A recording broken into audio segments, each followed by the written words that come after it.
بسم اللہ الرحمن الرحیم۔ السلام علیکم ناظرین، میں ہوں آپ کا میزبان معاذ احمد اور آپ کو حلاوت ایمان پروگرام کی ایک نئی نشست میں ایک نئے موضوع کے ساتھ خوش آمدید کہتا ہوں۔ آج کا ہمارا موضوع انتہائی اہم ہے اور ہماری کوشش ہوتی ہے کہ جو اسلامی مہینہ چل رہا ہو اس میں کسی شخصیت کے فضائل کے حوالے سے، جس کا وصال ہو یا جس کی پیدائش ہو، یا اس مہینے کے حوالے سے کوئی اگر اسلامی دن آ رہا ہے تو اس حوالے سے گفتگو کی جائے۔ اس سے پہلے ہمارا معراج کا موضوع تھا اور اب ہمارا موضوع ہے شعبان المعظم کا، کیونکہ یہ مہینہ بھی شعبان المعظم کا انشاءاللہ شروع ہو گیا ہے، غالباً یہ شروع ہونے والا ہے۔ آج شعبان المعظم شروع ہو رہی ہے، تو اس حوالے سے آج کا موضوع ایک منفرد حیثیت رکھتا ہے۔ اور اس کے علاوہ آج یقیناً آپ ہماری اس ویڈیو کے اوپر جو ٹائٹل پڑھ رہے ہوں گے اس میں ایک اور بھی موضوع شامل کیا گیا ہے، وہ ہے عورت مارچ کی حقیقت۔ یعنی اس پروگرام کے دو حصے ہوں گے۔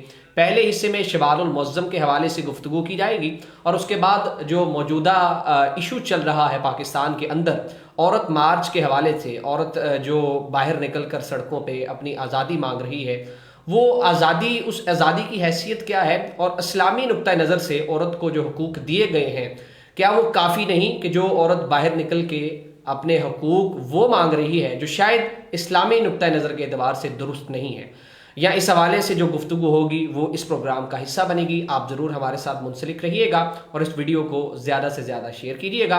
ہمیشہ کی طرح آج بھی ہمارے درمیان آج کے اس موضوع پر گفتگو کرنے کے لیے مفتی میاں مبشر اقبال صاحب اور علامہ فضل داد مدنی صاحب موجود ہیں، تو انشاءاللہ اچھی گفتگو رہے گی۔ امید کرتے ہیں کہ آج کا ہمارا پروگرام بہترین جائے گا۔ پروگرام کا آغاز تلاوت کلام پاک سے کریں گے، مفتی میاں مبشر اقبال سے ملتمس ہوں مختصر سی تلاوت کلام پاک، اور اس کے بعد انشاءاللہ پروگرام میں جو موضوع ہے اس پر گفتگو کا آغاز کریں گے۔ اعوذ باللہ من الشیطان الرجیم، بسم اللہ الرحمن الرحیم۔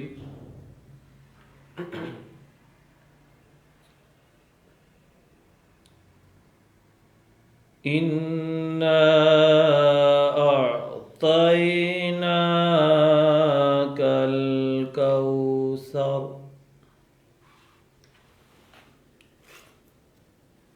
فصل لربك وانحر إنا أعطيناك الكوثر فصل لربك وانحر إن شانئك هو الأبتر۔ آمنت باللہ صدق اللہ العظیم۔ جزاک اللہ، ماشاء اللہ جی۔ جن ناظرین نے ہمیں ابھی جوائن کیا ہے میں ان کو بھی بتاتا چلوں کہ آج کا ہمارا جو پروگرام ہے اس کا موضوع ہے شعبان المعظم کے فضائل، اور آج کے اس پروگرام کے دو حصے ہیں۔ پہلے حصے میں شعبان المعظم کے موضوع پر گفتگو کی جائے گی، ان کے شعبان المعظم کے مہینے کے فضائل کے حوالے سے، اس مہینے میں کی جانے والی عبادات کے حوالے سے، صحابہ اکرام کے عمل کے حوالے سے، نبی کریم صلی اللہ علیہ وسلم کی سنت کے حوالے سے ہم گفتگو کریں گے۔ اور پروگرام کے دوسرے حصے میں جو آج کل بڑا ایشو چل رہا ہے عورت مارچ کا، اس حوالے سے اسلامی نقطہ نظر کے مطابق گفتگو کی جائے گی۔ تو سب سے پہلے میں آغاز کروں گا، اپنا پہلا سوال کروں گا جناب محترم مفتی میاں مبشر اقبال صاحب سے۔ مفتی صاحب یہ فرمائیے کہ شعبان المعظم کے فضائل، یہ ہمارا آج کا موضوع ہے، اور پہلا سوال بھی یقیناً یہی بنتا ہے کہ شعبان المعظم کے فضائل کیا ہیں، اس حوالے سے ہمارے ناظرین کو ضرور آگاہ کیجیے گا۔ بسم اللہ الرحمن الرحیم، الصلاۃ والسلام علیک یا سیدی یا رسول اللہ وعلی آلک واصحابک یا حبیب اللہ۔ شعبان المعظم کا بابرکت مہینہ آج اس کی پہلی شب ہے، آغاز ہو چکا ہے، تو اسی متعلق امام جعفر صادق رضی اللہ تعالی عنہ کا فرمان نقل کرتا ہوں جو القول البدیع کے اندر بیان کیا گیا۔ امام جعفر صادق رضی اللہ تعالی عنہ فرماتے ہیں، جو شعبان المعظم میں روزانہ 700 مرتبہ درود پاک پڑھتا ہے اللہ تعالیٰ کچھ فرشتوں کو مقرر فرماتا ہے کہ وہ فرشتے اس بندے کا پڑھا ہوا درود نبی علیہ السلام کی بارگاہ میں لے کے جاتے ہیں، اور نبی علیہ السلام اس درود پاک سے خوش ہوتے ہیں۔ اور امام جعفر صادق فرماتے ہیں کہ اللہ تعالیٰ کچھ فرشتوں کو مقرر فرماتا ہے کہ جو روزانہ شعبان المعظم میں 700 مرتبہ درود پاک پڑھتا ہے، اس بندے کے لیے قیامت تک وہ فرشتے مغفرت کرتے رہتے ہیں۔ سبحان اللہ۔ تو اس لحاظ سے امام جعفر صادق رضی اللہ تعالیٰ عنہ کے اس فرمان سے ہمیں یہ معلوم ہوتا ہے کہ اس معظم مہینے میں، عظمت والے مہینے میں ہم کثرت سے درود پاک پڑھیں۔ دوسرا، شارح بخاری علامہ احمد بن محمد قسطلانی رحمۃ اللہ تعالیٰ علیہ فرماتے ہیں، مواہب اللدنیہ کے اندر یہ بات موجود ہے۔ وہ فرماتے ہیں کہ بے شک یہ مہینہ شعبان المعظم کا یہ نبی علیہ السلام پر درود پاک بھیجنے والا مہینہ ہے، اور اسی مہینے کے اندر آیت درود جو سورۃ الاحزاب کے اندر ہے، ان اللہ و ملائکتہ یصلون علی النبی یا ایھا الذین آمنوا صلوا علیہ وسلموا تسلیما، یہ قرآن کی جو آیت مبارکہ ہے یہ اسی مہینے میں نازل ہوئی۔ اب ایک تو آغاز ہے اس مہینے کا، اس مناسبت سے ناظرین و سامعین کو یہ ایک عظیم تحفہ جو نبی علیہ السلام کی ذات مبارکات پر درود پاک کا ہے، وہ آپ نے امام جعفر صادق رضی اللہ تعالیٰ عنہ کے فرمان سے جو فرمان انہوں نے بیان کیا ہے وہ آپ نے سنا، تو اس کو اپنا معمول بنائیں، درود پاک کو اس مہینے میں درود پاک کو ہاں درود پاک کی کثرت کریں، کم از کم 700 مرتبہ درود پاک پڑھیں۔ اور ایک ویسے روایت بھی ہے نا، سرکار کا فرمان ہے شعبان شہری، جی بے شک، شعبان میرا مہینہ، بے شک۔ اچھا اچھا اچھا اور اس مہینے کے متعلق یہ شعبان لفظ شعبن سے مشتق ہے۔ اچھا، شعبن کا معنی گھاٹی ہوتا ہے، جس طرح پہاڑ ہے، پہاڑ کے اوپر ایک راستہ ہوتا ہے جانے کے لیے، اب گھاٹی ہوتی ہے، تو یہ مہینہ شعبان المعظم کا خیر و برکت کے لیے رمضان کا مہینہ آ رہا ہوتا ہے، اس کے لیے خیر و برکت کا نزول ہوتا ہے، یعنی گویا کہ برکتوں کی طرف لے کے جانے والا مہینہ ہے، یہ اتنی عظمت اور فضیلت والا مہینہ ہے۔ صحیح۔ ایک کتاب ہے تدوین فی اخبار قزوین، اس کے اندر یہ نبی علیہ السلام کا فرمان نقل کیا گیا ہے کہ شعبان کو شعبان کیوں کہتے ہیں؟ اس لیے کہ نبی علیہ السلام نے فرمایا انما سمی شعبان، شعبان کو شعبان اس لیے کہتے ہیں لأنہ ینشعب، اس لیے کہ اس کے اندر شعبان المعظم کے اندر فیہ خیر کثیر للصائم حتی یدخل الجنہ، اس کے اندر بہت زیادہ خیر کثیر جو ہے، بہت زیادہ بلائیاں پھوٹتی ہیں، اور روزہ رکھنے والوں کے لیے اتنی بلائیاں ہوتی ہیں کہ اس بندے کو حتی یدخل الجنہ، یہاں تک اس بندے کو جنت میں لے جاتی ہے۔ سبحان اللہ۔ یعنی یہ مہینہ خیر و برکت والا مہینہ ہے۔ اس مہینے کے اندر نبی علیہ السلام کا، جس طرح علامہ صاحب نے بیان فرمایا کہ نبی علیہ السلام کا فرمان ہے شہر شعبان شہری، شعبان کا مہینہ میرا مہینہ ہے۔ اب ایک مسند الفردوس کے اندر یہ روایت ہے، اور جب نبی علیہ السلام کا مہینہ شعبان المعظم کا ہے تو اس سے بڑھ کر فضیلت اور کیا ہوگی؟ یہ نبی علیہ السلام نے بذات خود یہ فرمایا ہے۔ اور دوسرا یہ ہے کہ یہ مہینہ قاریوں کا مہینہ ہے۔ امام حبیب بن ابو ثابت یہ بیان کرتے ہیں کہ یہ مہینہ قرآن پاک کی تلاوت کرنے والا مہینہ ہے۔ اب دیکھیں رمضان المبارک آ رہا ہوتا ہے تو جو حفاظ رمضان المبارک میں تراویح کے اندر قرآن پاک سناتے ہیں تو وہ اس مہینے کے اندر شعبان المعظم میں اپنے قرآن پاک کی تیاری کرتے ہیں، گویا کہ یہ مہینہ قرآن پاک کی تلاوت کا مہینہ ہے۔ اور یہیں قول عظیم تابعی بزرگ ہیں حضرت سلمہ بن کہیل رضی اللہ تعالیٰ عنہ، وہ یہ فرماتے ہیں کہ ماہ شعبان تلاوت قرآن پاک کثرت سے کرنے والا مہینہ ہے۔ اب حضرت ابو معمر رحمۃ اللہ تعالیٰ علیہ وہ فرماتے ہیں شعبان کے متعلق، وہ کہتے ہیں کہ شعبان المعظم نے نا رب کی بارگاہ میں یہ عرض کیا، مولا مجھ سے پہلے والا جو مہینہ ہے رجب المرجب کا یہ بھی عظمت والا ہے، میرے بعد والا جو مہینہ ہے رمضان المبارک کا یہ بھی بڑی عظمت والا ہے، تو اے مولا میری کیا فضیلت ہے؟ اب رب تعالیٰ کی طرف سے جواب آیا، اے شعبان میں نے تجھ میں قرآن کی تلاوت کو رکھ دیا۔ یعنی پہلا ہم نے یہ سمجھا کہ درود پاک، صحیح، اس مہینے میں درود پاک پڑھیں، دوسرا یہ اس مہینے میں قرآن پاک کی کثرت سے تلاوت کریں، ٹھیک ہے۔ اب قرآن پاک کی کثرت سے تلاوت اسی مہینے میں کرنی ہے، درود پاک پڑھنا ہے۔ اب ایک اور چیز ہے جو دیکھا جاتا ہے کہ چاند شعبان المعظم کا، صحیح، چاند رمضان المبارک کا، چاند شوال المکرم کا، چاند ذوالقعدہ کا، صحیح، چاند ذوالحجہ کا بڑے اہتمام سے دیکھا کرتے ہیں۔ آپ بھی دیکھتے ہیں کہ رویت ہلال کمیٹی، آپ کہتے ہیں کہ رویت ہلال کمیٹی والے جناب یہ مہینے نظر آتے ہیں، پہلے نظر ہی نہیں آتے۔ جی جی، تو اس میں شرعی مسئلہ یہ ہے کہ ان مہینوں کے اندر چاند کا دیکھنا واجب علی الکفایہ ہے۔ صحیح، اور اس کی وجہ؟ اس کی وجہ یہی ہے کہ یہ حرمت والے، یہ عزت والے مہینے ہیں، ٹھیک ہے، یعنی اس سے یہ مہینے وہ ہیں کہ جن کے ذریعے رمضان مبارک کا تعین کیا جائے گا۔ رمضان آ رہا ہے، کمی بیشی نہ رہ جائے، شعبان اس وجہ سے کیا جاتا ہے کہ آگے رمضان مبارک آ رہا ہے۔ صحیح، اب رمضان کا ظاہری بات ہے ہم نے دیکھ کے روزے رکھنے ہیں، بالکل ایسے۔ اب شوال اس وجہ سے کہ آگے عید آنی ہے، اور حج والا مہینہ، حج والا ذوالقعدہ۔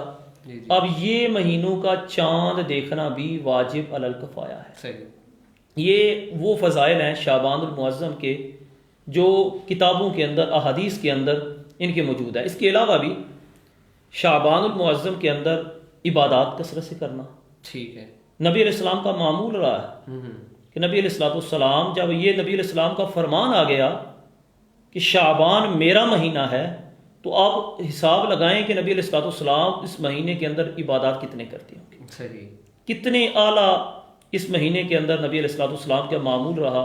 نبی علیہ السلام اس مہینے میں روزے رکھتے تھے، کثرت سے روزے رکھتے تھے۔ حضرت عائشہ صدیقہ رضی اللہ تعالی عنہا بیان کرتی ہیں، یہ سیاستہ کی ترمذی شریف کے اندر بھی یہ روایت موجود ہے، اس کے علاوہ بھی کتب کے اندر نسائی شریف کے اندر یہ روایت ہے کہ حضرت عائشہ صدیقہ رضی اللہ تعالی عنہا فرماتی ہیں کہ نبی علیہ السلام رمضان المبارک کے مہینے کے بعد جو سب سے زیادہ روزے رکھتے تھے وہ شعبان المعظم کا مہینہ ہوا کرتا تھا۔ صحیح، اب اس میں مہینے روزہ رکھنے کی حکمت کیا ہے؟ اچھا، شعبان المعظم کے اندر آپ دیکھتے ہیں کہ جو ہمارے بزرگ ہیں وہ کہتے ہیں جی 15 شعبان کو بھی روزہ رکھیں۔ ہاں جی، یہ شعبان کے مہینے میں نبی علیہ السلام روزہ رکھا کرتے تھے۔ آج کل بھی اکثر لوگ بڑے اہتمام سے شعبان کے روزے رکھتے ہیں۔ اس کی وجہ یہ ہے جی جی، کہ بندہ جو ہے نا جب یہ روزہ رکھے گا نا ہاں ہاں، تو ایک مشق ہوگی، ایک پریکٹس ہو جائے گی، اچھا، کیونکہ رمضان المبارک کا فرض روزہ آ رہا ہے۔ صحیح، اب جب شعبان المعظم کا بندہ روزہ رکھے گا تو ایک پریکٹس آ جائے گی، نفلی روزہ ہے، ثواب کی نیت سے رکھ رہا ہے، جو ہی فرض کا روزہ رکھے گا نا اس کو اپنے اوپر بوجھ نہیں سمجھے گا، جی جی، کیونکہ اس کی پہلی پریکٹس ہو چکی ہے۔ دیکھیں نا، اس کو میں اس چیز سے ریلیٹ کروں گا کہ جب رمضان شروع ہوتا ہے، جو شعبان کے روزے نہیں رکھتے نا، کچھ لوگ ہوتے ہیں، رمضان شروع ہوتا ہے تو پہلے 3-4 روزے بڑے مشکل ہوتے ہیں، ہاں، پھر اس کے بعد روٹین بن جاتی ہے۔ اصل وجہ یہی حکمت ہوگی، یہ حکمت ہے۔ دیکھیں نا، اب ایک بندہ عادی ہو جائے کسی چیز کا تو اس کے لیے تو یہ بڑی آسانی سے، یعنی رمضان کا روزہ بڑی آسانی سے گزار لے گا۔ صحیح، ایک بندہ ہے سال کے اندر روزہ اس نے رکھا ہی نہیں ہے، جو ہی فرسٹ رمضان آتا ہے، پہلا رمضان آتا ہے، وہ پریشان ہو جاتا ہے۔ اب یہ شعبان المعظم کا مہینہ یہ استقبال رمضان بھی ہے، صحیح، درود پاک، استقبال رمضان، قرآن کی کثرت سے تلاوت، عبادات، نوافل، یہ چند چیزیں ہیں جو شعبان المعظم کے فضائل میں آتی ہیں۔ صحیح جی جی، مفتی صاحب نے بڑے اچھے انداز میں فضائل بیان کر دیے ہیں، اور یقیناً ان فضائل کو مد نظر رکھتے ہوئے ہم شوال المعظم کے مہینے میں عبادات کر سکتے ہیں. اور کیونکہ کوئی بھی مہینہ جب آتا ہے تو اس کے حوالے سے علم ہونا بے حد ضروری ہے کہ اسلامی حوالے سے اس مہینے کی کیا حیثیت ہے. تو حیثیت بھی بیان کر دی، فضائل بھی بیان کر دیے. اگلا سوال جو میں مفتی صاحب سے کروں گا وہ یہ ہے کہ شعبان المعظم میں نبی کریم صلی اللہ تعالیٰ علیہ وآلہ وسلم کا اور صحابہ اکرام کا عمل کیا ہوتا تھا، ان کی عبادات کیا ہوتی تھی، اور اس مہینے کا کس طرح سے وہ اہتمام کرتے تھے. جی، جس طرح پہلے بیان کیا کہ نبی علیہ الصلوۃ والسلام اس مہینے کے اندر روزوں کی کثرت کیا کرتے تھے. صحیح. حضرت عائشہ صدیقہ رضی اللہ تعالی عنہا ہی بیان کرتی ہیں کہ نبی علیہ الصلوۃ والسلام ماہ شعبان میں یعنی شعبان المعظم میں روزے زیادہ رکھتے تھے اور یہ روزے رکھنے کو بہت زیادہ پسند فرمایا کرتے تھے. صحیح. اب اس حدیث کے تحت علماء لکھتے ہیں، علامہ فضل رسول بدایونی رحمۃ اللہ تعالیٰ علیہ وہ لکھتے ہیں، وہ کہتے ہیں کہ شعبان، جو بندہ شعبان المعظم کے روزے اس لیے رکھے کہ یہ نبی علیہ الصلوۃ والسلام کو پسند تھے، تو اس بندے کو قیامت کے دن نبی علیہ الصلوۃ والسلام کی شفاعت عظمیٰ نصیب ہوگی. صحیح.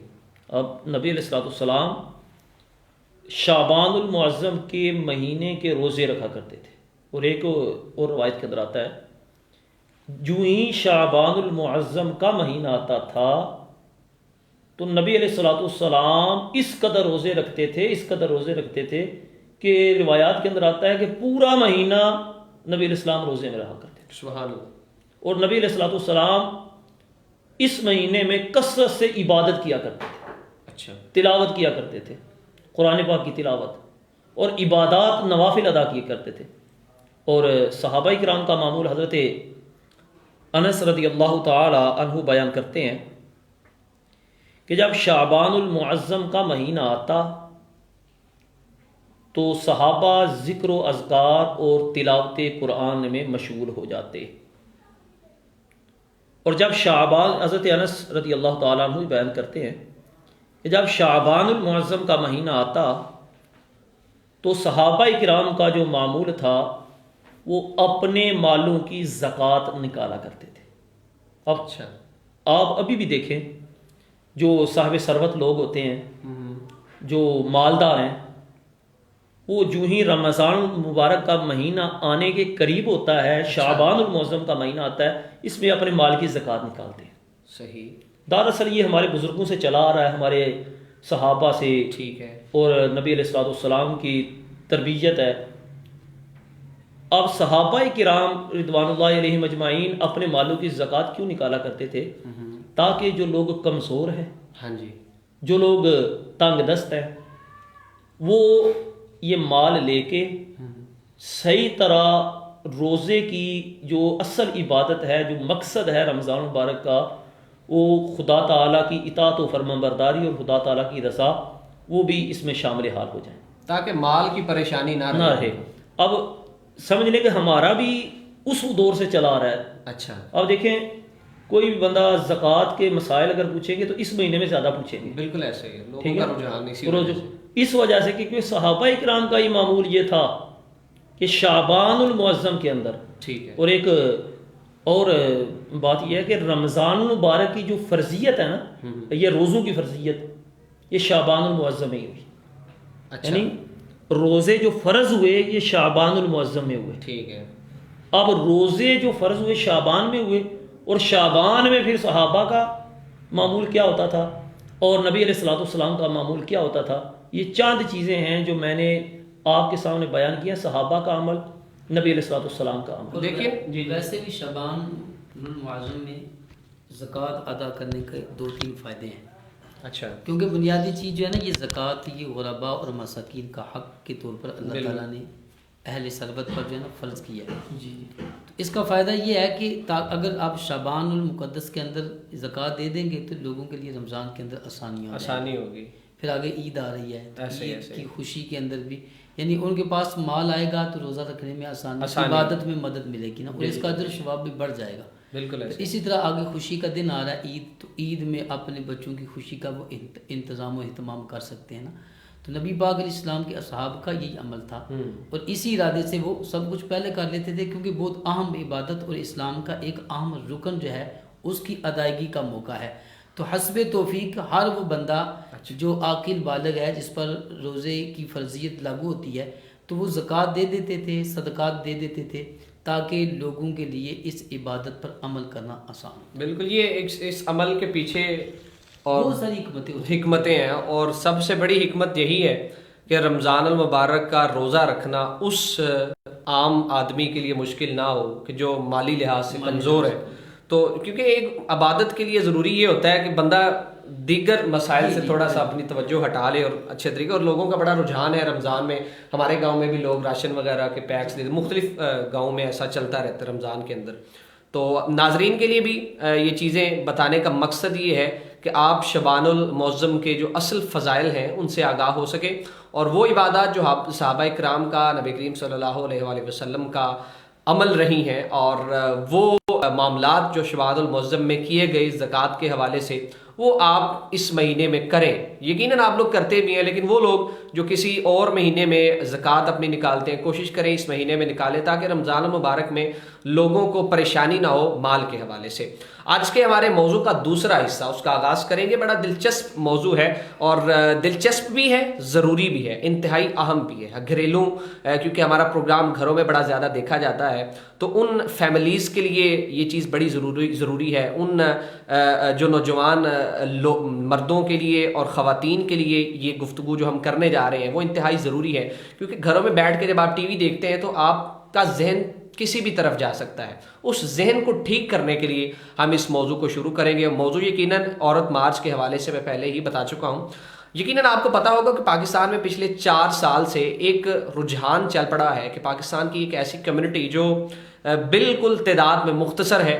پاکستان کی 100% کی اگر آبادی کا بات کریں تو اس میں 0.01% بھی وہ آبادی نہیں بنتی، جنہیں ہم لبرل بھی کہتے ہیں، جنہیں ہم ایلیٹ کلاس بھی کہہ سکتے ہیں. عورت کے حقوق کے حوالے سے وہ باہر نکلتے ہیں، اور جن حقوق کی وہ نشاندہی کرتے ہیں وہ عورت مارچ کے شرکا، وہ خواتین جس طریقہ کار سے اور جن حقوق کی وہ ڈیمانڈ کرتے ہیں، کیا وہ حقوق اسلام نے پہلے سے ان کو مہیا کر دیے ہوئے ہیں، اور کیا وہ حقوق جو وہ مانگ رہی ہیں وہ اپنی حد سے تجاوز کر رہی ہیں، اور کیا ان کا طریقہ کار درست ہے. یہ سوالات آج کے اس گفتگو کا حصہ رہیں گے. تو علامہ فضل داد مدنی صاحب تھے، میں یہ سوال کروں گا کہ علامہ صاحب، عورت مارچ کے حوالے سے آپ کا کیا موقف ہے؟ کس طرح سے اسلام اس معاملے کو 1400 سال پہلے ہی ڈیل کر چکا ہے؟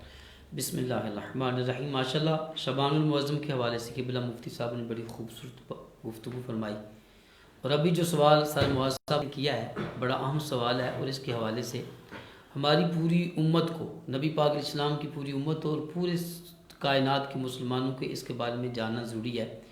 کیونکہ بہت ساری چیزیں ایسی کہ ناعلمی اور جہالت کی وجہ سے ہم ان چیزوں کے خلاف سمجھنا شروع کر دیتے ہیں، اور بعض ہمارے بھائی بولے والے ہوتے ہیں اور وہ غلط باتوں پر بھی غلط جو ہے وہ تائید کرنا شروع کر دیتے ہیں. اس پر اب یہ جو 8 مارچ کو غالباً یہ ہوا، پچھلے سال بھی ہوا 2020 3-4 سال سے چل رہی ہے، لیکن زیادہ 2020 سے اس کو جو ہے وہ زیادہ پذیرائی ملی ہے. تو بہت سارے احبابوں کی گفتگو سننے کو ملتی ہے، اور پھر ان سے بھی بعض اوقات آتی ہے کہ یہ ہمارے ایسے جو دین کو نہیں جانتے تو شاید اس وجہ سے یہ اس طرح کی گفتگو کر رہے ہیں. اور بہت سارے لوگ جو ہیں اس کا جو سمجھدار ہیں، ایماندار لوگ، اختلاف بھی کر رہے ہیں. دیکھیں، قرآن مجید کے اندر اگر ہم قرآن پاک کو پڑھیں، نبی کریم علیہ السلام کی سیرت کو پڑھیں، احادیث کو پڑھیں، اور اسلامی تاریخ کو ہم پڑھیں، اسلام سے پہلے عورت کا حق کیا تھا اور اس کو کون سے حقوق دیے جاتے تھے. دیکھیں، کسی بھی جاندار چیز کا سب سے پہلا اہم ترین حق ہوتا ہے زندہ رہنا. زندگی اور موت اللہ تبارک و تعالیٰ کے قبضہ قدرت میں ہے. انسان، اللہ تعالیٰ نے جس کو زندگی دی ہے اس کا حق ہے کہ جب تک اللہ چاہے وہ اپنی زندگی کو آسان طریقے سے گزار سکے. آپ آج کے معاشرے کے اندر ہماری بہنیں، خواتین جو ہیں، وہ جن لوگوں کے ایما پر یہ سب کچھ کر رہی ہیں، اسلام سے پہلے بھی اور آج بھی ان کے نزدیک عورت کی کوئی حیثیت نہیں ہے. میں اس پر دلیل انشاءاللہ پیش کروں گا صحیح. تاکہ یہ سمجھ آئیں کہ ہم جن کے اشاروں پر چل رہی ہیں وہ ہمارے حمایتی نہیں ہیں بلکہ ہماری عزت کے دشمن ہیں. ٹھیک ہے. وہ ہمیں معاشرے کے اندر ایک جانور، غیر انسانی جانور جو ہے اس کا کردار ادا کرنے پر مجبور کر رہے ہیں. ٹھیک ہے نا. آج سے 1400 سال پہلے یعنی اسلام، نبی کریم علیہ السلام کی بعثت اور رسالت اور آپ کی دنیا میں ولادت باسعادت سے پہلے عورت کی حیثیت کیا تھی؟ آپ پوری تاریخ اٹھا کر دیکھیں اور رونگٹے کھڑے ہو جائیں گے کہ اس وقت تمام مذاہب، یہ یہودیت اس وقت بھی تھی، عیسائیت اس وقت بھی تھی، جن کو آج جو درد ہو رہا ہے نا حقوق نسواں کا، یہ سارے معاملات اس وقت تھے. اس وقت عورت زندہ نہیں رہ سکتی تھی. عورتوں کو زندہ قبروں میں دفن کیا جاتا تھا. یہ تاریخ گواہ ہے اس بات. بالکل ایسے. ٹھیک ہے.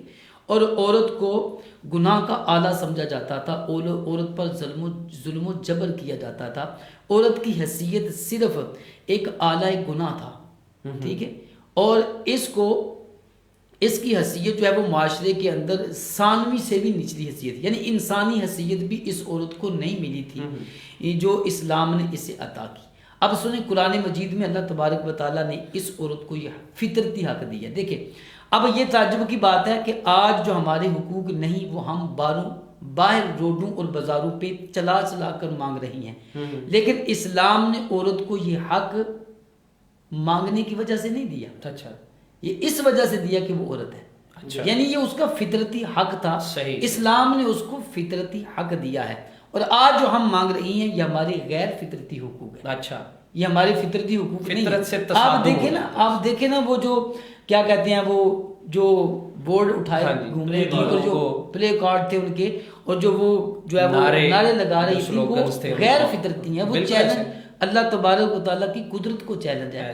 وہ نبی پاک علیہ السلام کی شریعت اور دین کو چیلنج ہے. یہ صراحت ہے. اور میں سمجھتا ہوں کہ مسلمان جتنا بھی گناہ گار ہو وہ اللہ اس کے رسول کو چیلنج نہیں کر سکتا. یہ بہت بڑا ظلم اور جبر ہے. اور پھر تعجب بھی اس پر یہ کہ کوئی بھی، ہمارا ایک اسلامی ملک ہے، اسلامی ملک ہونے کے باوجود کسی نے ان کو نہیں روکا. قانون ساز ادارہ جو ہے ان کے خلاف نہیں ایکشن لے رہا. حالانکہ لینا چاہیے بحیثیت مسلمان. بالکل ایسے ہی. اس میں جملے بندہ بیان نہیں کر سکتا. میں عرض کر رہا ہوں کہ میں وہ جملے بیان کرنا بھی چاہوں تو نہیں کر سکتا، کیونکہ اللہ کی ذات کے بارے میں، اللہ کی اور سیدہ عائشہ صدیقہ رضی اللہ تعالی عنہا کے بارے میں. اور سب سے بڑی بات یہ ہے کہ اس وقت ہمارے پوری دنیا کے اندر مسلمانوں کا جو کیفیت ہے وہ یہ ہے کہ بھرے پڑے ہیں، غصہ ہے. ٹھیک ہے کہ فرانس والوں نے گستاخی کی تھی. ٹھیک ہے. حکومت کی زیر سرپرستی کی تھی، نبی علیہ السلام کے خاکے شائع کیے. اب ان کے جھنڈے اٹھا کے وہ مارچ میں شریک ہیں. بالکل ایسے. یہ تو میں نے ایک سمپل چھوٹی سی بات بیان کی ہے. بالکل ایسے. اور وہ جو نعرے تھے، وہ جو لفظ تھے، یعنی وہ لفظ ایک غیرت مند مسلمان نہیں بیان کر سکتا. بالکل ایسے. تو میں جو عرض کرنا چاہ رہا ہوں، اب اسلام نے جو حقوق دیے ہیں وہ عورت کو تقاضے کے پر، اس کے مطالبے پر نہیں دیے. یہ اس کا حق تھا، فطرتی حق تھا. اللہ رب العزت نے وہ عطا کیا. قرآن مجید کے اندر فرمایا وَإِذَا الْمَوْءُودَةُ سُئِلَتْ بِأَيِّ ذَنبٍ قُتِلَتْ. فرمایا کہ وہ وقت یاد کرو کہ جب ایک ایسی عورت، ایسی بچی کو پوچھا جائے جس کو زندہ قبر میں دفن کیا گیا کہ تجھے کس گناہ اور کس جرم کی وجہ سے قتل کیا گیا. عورتوں کو، بچیوں کو لوگ زندہ دفن کر دیتے تھے. جس گھر میں بیٹی پیدا ہوتی وہ اس پر غم کی کیفیت ہوتی.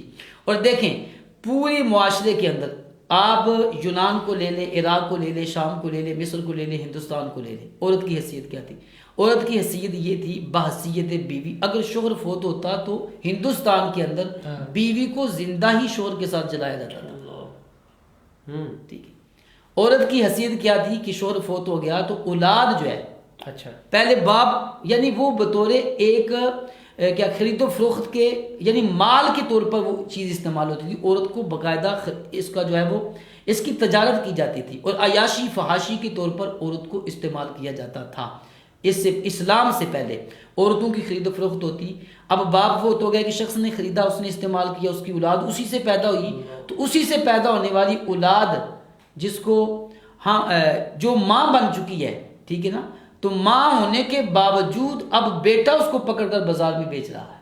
ماں ہونے کے باوجود جو ہے وہ بیٹا جو ہے اس کو وراثت میں بطور مال کی تقسیم کر رہا ہے. یہ عورت کی حیثیت تھی اس سے پہلے. اور اسلام نے تو یہ سارے حقوق ہمیں دیے ہوئے ہیں. عورت کو زندہ رہنے کا حق دیا اور عورت کو معاشی حق دیا, معاشرتی حق دیا. اب قرآن مجید پڑھے وَعَاشِرُوهُنَّ بِالْمَعْرُوفِ, قرآن نے ہمیں فرمایا کہ تم ان کے ساتھ بلائی کے ساتھ زندگی گزارو. تعلیم کا حق اسلام نے انہیں دیا ہے, انہیں آزادی رائے کا حق اسلام نے انہیں دیا ہے. ایسی بات نہیں ہے کہ عورت پابند ہے. اور قرآن نبی کریم صلی اللہ علیہ وسلم کا فرمان, آج کچھ طویلات لوگ کرتے ہیں, من گڑت طویلات, جبکہ ان کا اسلام سے تعلق نہیں, جوڑ دیتے ہیں کہ دیکھیں جی ان کا بنیادی مقصد یہ تھا, ان کا بنیادی مقصد یہ تھا. یہ مقصد تو اسلام نے آپ کا پورا کر دیا ہے, اب اس پر عمل درآمد کرنے کا وقت ہے. اسلام تو آپ سے مطالبہ کر رہا ہے نا, آپ خود ہی نہ عمل کریں تو پھر اسلام کا تو قصور نہیں ہے. آپ روڈ پر جا کر جو اپنے ادھورے لباس کے ساتھ جو اسلامی تقاضوں کے خلاف جو ہے وہ آپ جو آواز بلند کر رہے ہیں. صاحب لباس تو بڑی دور کی بات ہے نا. یہاں پر میں ایک ویڈیو دیکھ رہا تھا اور اس ویڈیو کے اندر نعوذ باللہ انہوں نے ایسے نعرے لگائے ہیں کہ میں یہاں پر بیان نہیں کر سکتا. اور ایک صاحب نے یہاں پر موجود چند ایک انٹرویوز کیے اور وہ میں انٹرویوز دیکھے. ان کا بنیادی طور پہ اسلام برائے نام یہ مسلمان ہے. دیکھیں ہم بھی میں اپنے آپ کو شامل کر کے کہہ رہا ہوں, میں ایک گناہ گار سا ایک مسلمان ہوں, لیکن جب نظریے کی بات آتی ہے, جب اسلام کے اوپر کسی نے انگلی اٹھائی ہو یہ بات آتی ہے, تو میں پھر وہاں پہ کھڑا ہو جاتا ہوں. اسلام کے بنیادی عقائد کے حوالے سے جب کوئی بات کرتا ہے تو میں اس سے اختلاف کرتا ہوں. یہ لوگ جو ہیں وہ اندر سے مسلمان ہیں ہی نہیں. میں ان لوگوں کے اندر موجود رہا ہوں لاہور میں جب میں رہتا تھا, تو ان لوگوں کے درمیان رہتے ہوئے میں نے یہ چیز جج کی تھی. یہ اپنے آپ کو صرف چند ملکی پابندیوں کی وجہ سے شاید مسلمان کہنے کے لیے مجبور ہے, ورنہ یہ اپنے آپ کو مسلمان نہ کریں. ان کا دل یہ کرتا ہے کہ ہم رات کو سوئیں, صبح اٹھیں تو یہ مسلمانوں کا جو ملک ہے وہ ٹوٹلی یورپ کی طرح تبدیل ہو گیا ہو. جو آزادیاں وہاں پر دی گئی ہیں وہی آزادیاں یہاں پر. پھر میں عرض کرتا ہوں جی کہ جو مغربی تہذیب کے اندر عورت کو آزادی دی اس کی فطرتی نہیں ہے, فطرتی نہیں, ایک مصنوعی مرد کے طور پر ایسے ہی. اور اسلام کتنا نفیس ہے کہ اس نے عورت کو کتنا مقام دیا, رسپیکٹ دی, عزت, کتنی عزت دی ہے معاشرے کے اندر. ایسی وہاں جو عورت کی حیثیت ہے, کیا حیثیت ہے عورت کی؟ پہلی بات تو یہ ہے کہ بحثیت ماں اس کا کوئی وقار نہیں, بحثیت بہن اس کا کوئی وقار نہیں, بحثیت بیوی اس کا کوئی وقار نہیں, کیونکہ میاں بیوی کا تصور یورپ کے اندر نہیں ہے. یورپ کے اندر اگرچہ بظاہر ہے لیکن وہ جو مقام ایک بیوی کا, قرآن فرماتا ہے ہن لباس لکم وانتم لباس لہن, کہ ایک بیوی ہونے کی حیثیت سے قرآن نے فرمایا کہ عورتیں تمہارا لباس ہیں اور تم عورتوں کا لباس ہو. اب لباس کو انسان کتنی حیثیت اور مرتبہ دیتا ہے, ہم اس بات کو سمجھے اسلامی نقطہ نظر سے. ماں کی حیثیت اسلام میں کیا ہے, وہاں ماں کی کیا حیثیت ہے؟ اولاد جب چلنے پھرنے کے قابل ہو جاتی ہے ماں کو کون جانتا ہے؟ ماں تو اب ماں جو ہے وہ اپنی اولاد کو بھول جاتی ہے, اولاد ماں کو بھول جاتی ہے. زندگی ان کی یہ اولڈ ہاؤس کیوں بنے ہوئے ہیں؟ اس وجہ سے بنے ہیں کہ وہاں اولادیں اپنے ماں باپ کی دیکھ بھال نہیں کرتی. ہم اس مغربی تہذیب کو اپنانا چاہتے ہیں جہاں تو اللہ تبارک و تعالیٰ کے رسول صلی اللہ علیہ وسلم نے دیکھی عورت کی 3 حیثیتیں ہیں. میں آپ کو عرض کرتا ہوں, عورت بحیثیت بیٹی, عورت بحیثیت بیوی, عورت بحیثیت ماں, اور چوتھا بھی کر لیں عورت بحیثیت بہن. اب ان کو بالترتیب جب دیکھیں تو اسلام نے کیا کہا کہ عورت اگر بیٹی ہے تو رحمت ہے, عورت اگر بیوی ہے تو فرمایا وہ تمہارے جسم کا لباس ہے, عورت اگر بہن ہے تو فرمایا کہ وہ بھائیوں کی عزت ہے, عورت اگر ماں ہے تو اولاد کی جنت ان کے قدموں کے نیچے. بالکل ایسے ہے. اور آپ بتائیں کہ اس سے بڑی عزت کیا ہوگی, جو اس سے بڑا عورت کے لیے مقام کیا ہے؟ مقام کیا ہے جو اسلام نے اس کو دیا ہے؟ اور دیکھیں نا بعض چیزوں کو اسلام کے ساتھ ریلیٹ کیا جاتا ہے. یعنی کوئی بھی اگر ایسا معاملہ جو عورت کے حوالے سے پاکستان کے اندر غلط ہے, مثال کے طور پہ اس کو اسلام کے ساتھ ریلیٹ کر دینا. مثال دیتا ہوں میں, جیسے ہم اسلام بطور مسلمان ہم اس چیز کو اچھا نہیں سمجھتے کہ نعوذ باللہ کوئی جو ہے وہ شخص کسی چھوٹی بچی کے ساتھ یا عورت کے ساتھ زیادتی کرے, ہم اس کا مکمل طور پہ اس پہ احتجاج بھی کریں گے. اس چیز کی آڑ میں یہ اسلام کے خلاف باتیں کر رہے ہیں. اصل بات یہ ہے کہ یہ صرف زبان کی حد تک ہے. ہاں جی, بظاہر جو عمل ہے وہ خود ہی اس بات کی دعوت دینا ہے. صحیح بات. برائی کی دعوت خود اپنے لباس سے, اپنے کردار سے, اپنی زبان سے, اپنے ارادوں سے وہ دے رہے ہیں. بالکل ایسا. اچھا دیکھیے قرآن مجید کے اندر سورہ نور کے اندر عورتوں کے حقوق بیان ہوئے. بے شک اسلام نے عورت کے تقدس کو کتنا اجاگر کیا ہے. آج یہ اگر یہ ہیلا ہے ان کا کہ دیکھیں جی ہمارے ساتھ ظلم ہوتا ہے، زیادتیاں ہوتی ہیں، ریپ ہوتا ہے، یعنی جس کمیونٹی کو وہ وہاں پہ ریپرزینٹ کر رہے ہوتے ہیں وہ اسلام نے دیا ہوا ہے۔ ہاں جی ایسے ہی ہے۔ اور پھر دیکھیں تقاضا تو یہ کرنا تھا کہ اس پہ عمل درآمد ہو۔ ہاں جی علامہ صاحب مفتی صاحب تشریف فرمائیں، نبی کریم صلی اللہ علیہ وسلم کا فرمان ہے، سرکار نے فرمایا کہ جب عورت بالغ ہو جائے تو اس کی اجازت کے بغیر اس کا نکاح نہ کرو، یہ تو اسلام نے کر دیا اس کو۔ اور اگر نابالغہ کا حق کا نکاح کر دیا بلوغت سے پہلے، تو جب وہ بالغ ہوگی تو اس کو اختیار ہوگا کہ اس نکاح کو باقی رکھے یا نہ رکھے۔ یہ اسلام نے بتا دیا اس کو۔ ٹھیک ہے ٹھیک ہے۔ ہاں اسلام نے کچھ شرائط بھی رکھی ہے کہ اگر کوئی غیر کفر کے اندر اپنی مرضی سے عورت شادی کرے گی تو پھر ماں باپ کو اپنی عزت نفس کے لیے اس میں کچھ رعایات اور اختیارات اسلام نے ان کو دیے ہیں، کیونکہ ماں باپ کی بھی عزت ہے نا۔ بالکل ایسے عورت کو یہ تو دیکھیں ہم شترے بے مہار نہیں کہ اپنی مرضی جو آزادی مغرب نے ہمیں دی، ہم وہ نہیں ہیں، ہمارے کچھ اپنے اصول ہیں، ہمارے کچھ اسلامی، اسی لیے تو ہم مسلمان ہیں۔ پھر دیکھیں جس عورت کے ساتھ زیادتی ہوتی ہے، اسلام کے اندر ایسا قانون مجھے پوری تاریخ اٹھا کر میں بتائیں، آج کے دور کے اندر ترقی یافتہ ملکوں نے بھی ایسی عورت کے لیے کوئی قانون بنایا؟ بالکل۔ اسلام نے کہا کہ اگر شادی شدہ شخص کسی عورت کے ساتھ زیادتی کرتا ہے اس کو کوڑی لگائی جائے۔ اللہ اکبر۔ یعنی میں ہماری پھر رجم والا معاملہ دیکھیں، رجم آپ کو، یہ لوگ تو رجم کو سمجھتے نہیں ہیں، مار تو آپ بندے کو ویسے بھی سکتے ہیں، لیکن رجم سنگسار ہی کا کیوں حکم دیا؟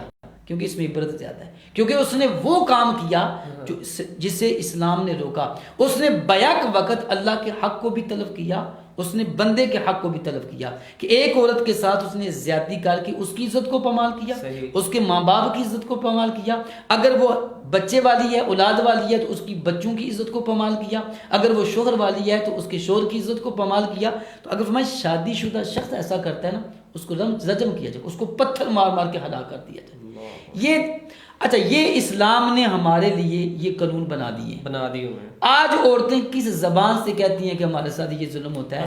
اسلام نے تو آپ کو یہ حق دے دیا ہے کہ آپ اپنے جسم کی حفاظت کریں، اور بیک وقت آپ کے جسم کی حفاظت کے لیے آپ کا باپ ہے، آپ کا بھائی ہے، آپ کا بیٹا ہے، آپ روڈ پر آ کر اپنے جسم کی حفاظت نہیں اپنے باپ کی عزت کو خاک میں ڈال رہی ہیں، اپنے بھائی کی عزت کو خاک میں ڈال رہی ہیں، جو بھائی نہ جانے کتنی مشقت کر کے، کتنی محنت کر کے، جو باپ فیکٹریوں کے اندر مزدوروں کے ساتھ دابڑے اٹھا کر اپنے کندھوں پر منڈی کے اندر جو ہے وہ بوجھ اٹھا کر اپنی بیٹی کی عزت کا خیال رکھ، عزت کے لیے وہ بیچارہ تیری پرورش کرتا ہے، تو آج یہ تجھے کس نے سوچ دے دی کہ آج اسی بوڑھے باپ کی کمر میں تو جو ہے وہ جوتا لگا دے، اسی بوڑھے باپ کی کمر جو ٹیڑھی ہو چکی ہے، اور اب اس انداز کے اندر تو اس کے ساتھ ظلم و زیادتی کرے۔ کاش کہ ہم ان چیزوں کو سمجھیں، ہماری عورتیں ان چیزوں کو نہیں سمجھ رہی۔ اسلام نے یہ بنیادی حقوق جو فطرتی ہیں، خدا کی قسم یہ کسی عورت کے مطالبے پر نہیں دیے جو آج یہ مطالبہ کر رہی ہیں، اسلام نے ان کو یہ فطرتی حقوق ان کے مطالبے کے بغیر بھی دے دیے ہیں۔ اب رہی بات یہ کہ عورتوں کے ساتھ جو زیادتی ہو رہی ہے، اس کے اندر 99% ان کے خود معاملات ہوتے ہیں، بالکل ٹھیک ہے۔ اور دوسری بات یہ ہے کہ اگر آپ اپنا دفاع چاہتی ہیں تو آپ یہ تقاضا کریں کہ جو قرآن نے ہمارے لیے ہماری عزت کے دفاع کے لیے جو قانون نافذ کیا ہے، جو قانون دیا ہے، اس پہ عمل درآمد کریں۔ بالکل صحیح، بالکل اصل چیز تو یہ ہونی چاہیے نا جو ہمارے ساتھ اسلام تو یہ کہتا ہے، یعنی حکومت سے یہ ڈیمانڈ کریں کہ جو اسلام نے قوانین شریعت میں بتا دیے ہماری عزت کی حفاظت کے لیے، وہ اسلامی قانون آپ نافذ کریں، اس کے بغیر عورت کا تحفظ نہیں ہو سکتا۔ لیکن یہ مقصد نہیں، میرا مقصد دفتر کے اندر غیر محرم کے ساتھ بیٹھنا، فیکٹریوں کے اندر غیر محرموں کے ساتھ کام کرنا اور لوگوں کے ساتھ بیٹھنا۔ اسلام نے تو ہماری عزت کی حفاظت اس لیے کی ہے کہ عورت اگر وہ بیٹی ہے تو اس کا نان و نفقہ کھانا پینا باپ پر واجب ہے، اگر وہ بہن ہے تو بھائی پر واجب ہے، اگر وہ ماں بوڑھی ہو چکی ہے تو کس پر ہے؟ اولاد پر ہے، اگر وہ بیوی ہے تو شوہر پر ہے۔ آپ کیوں فیکٹری میں کام کرتی ہیں؟ آپ کیوں لوگوں کے ساتھ جا کر مزدوری کرنے پر کیوں اپنے آپ کو جو ہے وہ تیار کر رہی ہیں؟ آپ کیوں مقصد یہ اتنی مشقت کر رہی ہیں؟ اسلام نے آپ کو گھر کا وارث بنایا ہے، اسلام نے آپ کو آپ کے بطن سے پیدا ہونے والی اولاد کا جو ہے اس کا امین بنایا ہے۔ آپ اس کی تعلیم و تربیت کا اختیار کریں تاکہ معاشرے کے اندر اچھے لوگ پیدا ہوں.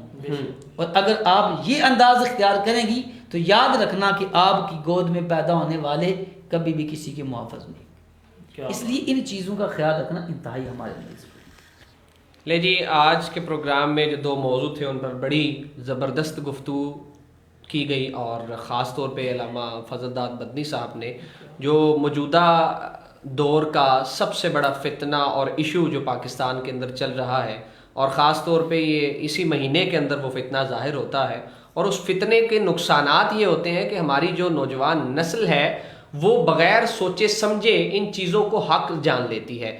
تو ضروری یہ ہے کہ آپ پہلے اس حوالے سے اپنی تحقیق مکمل کریں کہ آیا عورتوں کے وہ حقوق جو ڈیمانڈ کیے جا رہے ہیں وہ اسلام نے مہیا کر دیے ہیں یا نہیں. یقیناً اس کا جواب ہاں میں ہے، اور اسلام نے وہ حقوق مہیا کر دیے ہیں. تو کیا ان حقوق کی نشاندہی پاکستان کے اندر کی جا رہی ہے، ان حقوق پر عمل کیا جا رہا ہے حکومت کی جانب سے اور ان عورتوں کی جانب سے؟ تو یقیناً جواب آپ کو نفی میں ملے گا. ان چیزوں کو بلحوظ خاطر رکھنا چاہیے، تبھی ہم اپنے معاملات کو درست سمت میں لے جا سکتے ہیں. تو انشاءاللہ اگلے ہفتے ایک نئے موضوع کے ساتھ آپ سے ہوگی ملاقات. تب تک کے لیے جی ہمیں دیجیے اجازت. اللہ حافظ.